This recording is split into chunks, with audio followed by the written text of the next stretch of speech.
All right, UFC 320, October 4th, T-Mobile, Las Vegas. The champ, Magomed Ankalaev, defends his belt against Alex Pereira.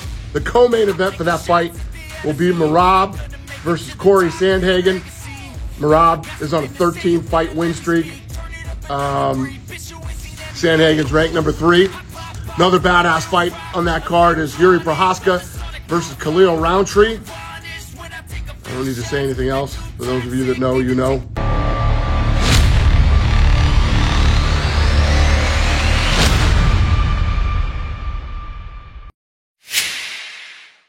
All here for the taking. Don't wanna test your luck with me.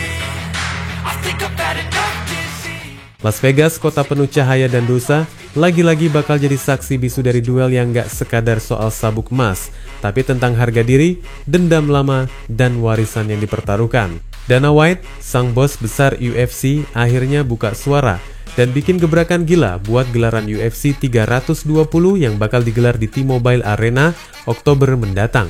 Dan bro, percayalah, ini bukan sekadar event biasa.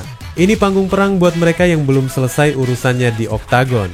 Dan di antara semua pertarungan yang diumumin, ada satu yang langsung bikin bulu kuduk berdiri. Magomed Ankalaev versus Alex Poatan Pereira 2. Sebuah laga ulang yang bakal jadi kobaran api dari pertarungan pertama yang belum sepenuhnya tuntas secara emosional. Di UFC 313 bulan Maret lalu, kita semua menyaksikan momen langka. Sang monster dari Brasil, Alex Pereira, si tangan dewa dengan tendangan dewa-dewa, harus tunduk untuk pertama kalinya sejak naik ke kelas berat ringan. Dia kalah telak, bukan KO, bukan TKO, tapi keputusan mutlak. Dan itu lebih menyakitkan bro. Karena artinya, selama 5 ronde penuh, Ankalaev ngasih kuliah soal kontrol, sabar, dan taktik kelas dunia. Sekarang, Poatan datang dengan satu hal di pikirannya, balas dendam. Tapi bukan sembarang dendam. Ini soal membalikan sejarah, menulis ulang kisahnya, dan ngerebut lagi tahta yang sempat jadi miliknya. Buat dia, ini bukan cuma tentang sabuk, ini tentang martabat. Sementara itu, Magomed Ankalaev, petarung Rusia berdarah dingin yang udah kayak robot dari Dagestan, datang dengan aura tak terkalahkan. Sejak 2018, nggak ada satupun nama yang mampu membungkamnya. Dan kini, setelah resmi menyandang status juara, dia nggak mau itu jadi sekadar gelar singgah. UFC 320 akan jadi momen pertahanan gelar pertamanya. Dan bagi seorang Ankalaev, ini bukan soal tekanan, tapi soal menunjukkan ke dunia bahwa dirinya bukan juara kebetulan. Dia ingin jadi legenda. Pertarungan ini bukan cuma adu fisik, tapi adu gaya. Ankalaev adalah seniman perang yang disiplin, pintar membaca gerak, dan bisa ngubah fight jadi permainan catur yang mematikan. Di sisi lain, Poatan adalah badai.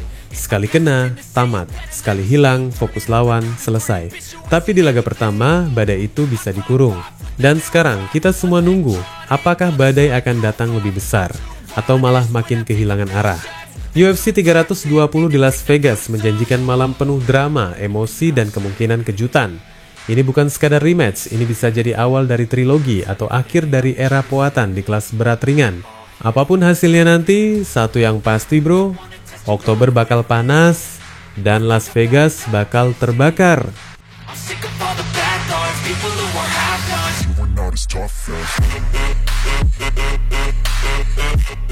Kalau lo pikir partai utama UFC 320 udah panas, tunggu sampai co-main eventnya jalan. Karena di bawah cahaya terang Las Vegas, akan ada satu sabuk emas yang dipertaruhkan dan bukan sabuk kaleng-kaleng.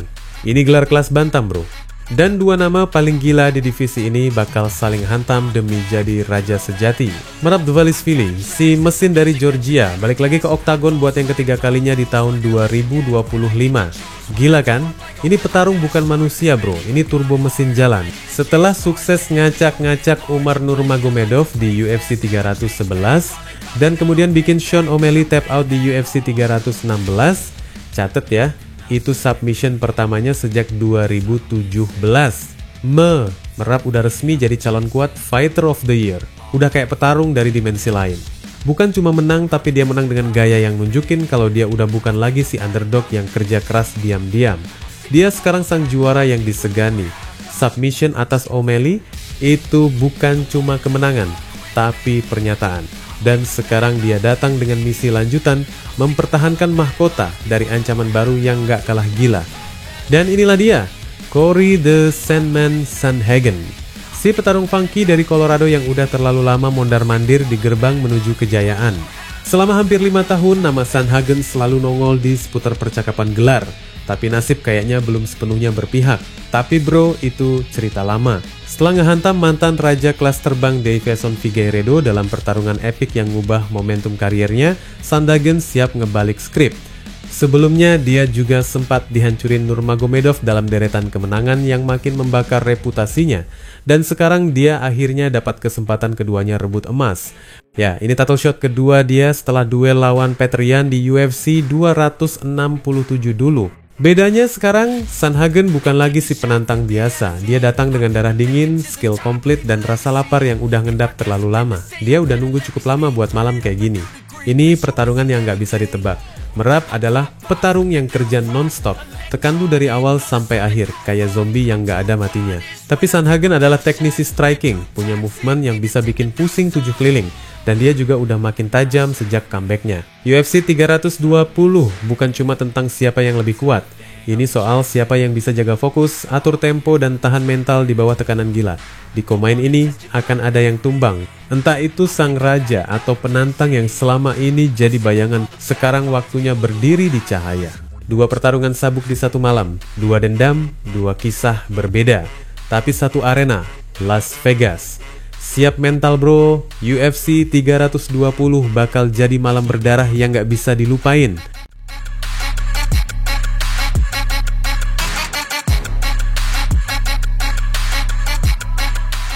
Sebelum 2 sabuk diperebutkan di malam UFC 320, ada satu pertarungan yang gak boleh lo anggap remeh, bahkan bisa dibilang ini bom waktu yang siap meledak di tengah oktagon. Jiří Procházka versus Khalil Rountree Jr. 2 petarung dengan daya ledak tinggi dan niat yang jelas masuk ke peta perebutan gelar 205 pon. Jiří Procházka, si samurai liar dari Republik Ceko, balik lagi dengan semangat tak tertaklukkan. Terakhir kali kita lihat doi di UFC 311, dia nyari kepala Jamahal Hill dan nemuin sasarannya di ronde ketiga. Jiří bukan sekadar petarung, dia adalah seniman perang dengan insting pembunuh. Dari total 29 kemenangan, 27 diantaranya via KO. Dan catat ini bro, dia menang dalam semua pertarungan terakhirnya selama lawannya bukan Alex Pereira. Jadi lo tahu, dia tuh masalah besar buat siapa aja yang ada di jalurnya. Tapi jangan salah, lawannya juga bukan sembarang nama. Khalil Rountree Jr. lagi panas-panasnya. Setelah menang angka mutlak atas Jamahal Hill di ajang besar di Baku, Khalil nunjukin kalau dia nggak cuma bisa ngegas, tapi juga punya otak buat survive dan menang di pertarungan tingkat tinggi. Dari 14 kemenangannya, 9 KO. Tangannya udah kayak martil Thor bro.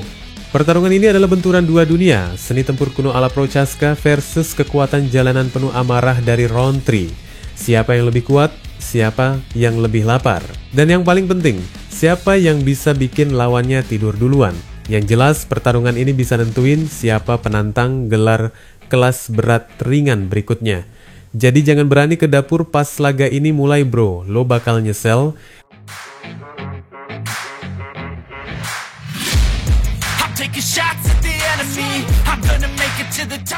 Langsung setelah UFC 320 bakar Vegas, Dana White boyongan ke Abu Dhabi buat acara gede lainnya, UFC 321, di mana sabuk kelas berat yang sekarang udah punya penguasa baru bakal dipertahankan untuk pertama kalinya.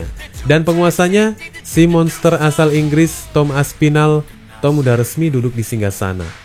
John Jones udah pensiun, ngilang dari radar. Jadi sekarang waktunya era baru. Dan Tom gak mau jadi juara yang diam, dia mau gebuk siapa aja yang ngaku jago. Di UFC 304 lalu di Manchester, Aspinall bener-bener brutal. Dia cuma butuh 1 menit buat ngabisin Curtis Blaydes. Dan sekarang, dia siap ngegas ke depan, bikin kelas berat hidup lagi, dan ngasih kita tontonan yang bener-bener berat. Tapi, tugas pertamanya gak gampang, karena lawan yang bakal dia hadapi di Abu Dhabi adalah Cyril Bongamingan, si penari dari Prancis yang gerakannya kayak kelas welter, tapi tenaganya kelas berat. Gen udah bangkit dari kekalahan dan sekarang riding 2 kemenangan, salah satunya menang angka atas Alexander Volkov di UFC 310. Meskipun menang split decision dan agak diragukan performanya, Gen tetap ancaman buat siapapun. Footworknya licin, strikingnya bersih, dan kalau dia on fire, dia bisa bikin lawannya frustrasi total. Tapi pertanyaannya sekarang, Bisa nggak dia nahan tekanan brutal dari Aspinall yang lagi lapar-laparnya buktiin kalau dia emang pantas jadi raja? UFC 321 bakal jadi awal dari babak baru di kelas berat. Gane pengen rebut tahtanya kembali. Tapi Aspinall pengen kasih tahu ke seluruh dunia, this is my division now. Dari Las Vegas sampai Abu Dhabi, UFC kasih kita 2 malam legendaris, 2 sabuk emas, 4 raja, dan 1 takdir, siapa yang bertahan, siapa yang tumbang. Tinggal siapin camilan bro, karena Oktober bakal jadi bulan paling brutal dalam sejarah UFC. Wassalamualaikum warahmatullahi wabarakatuh.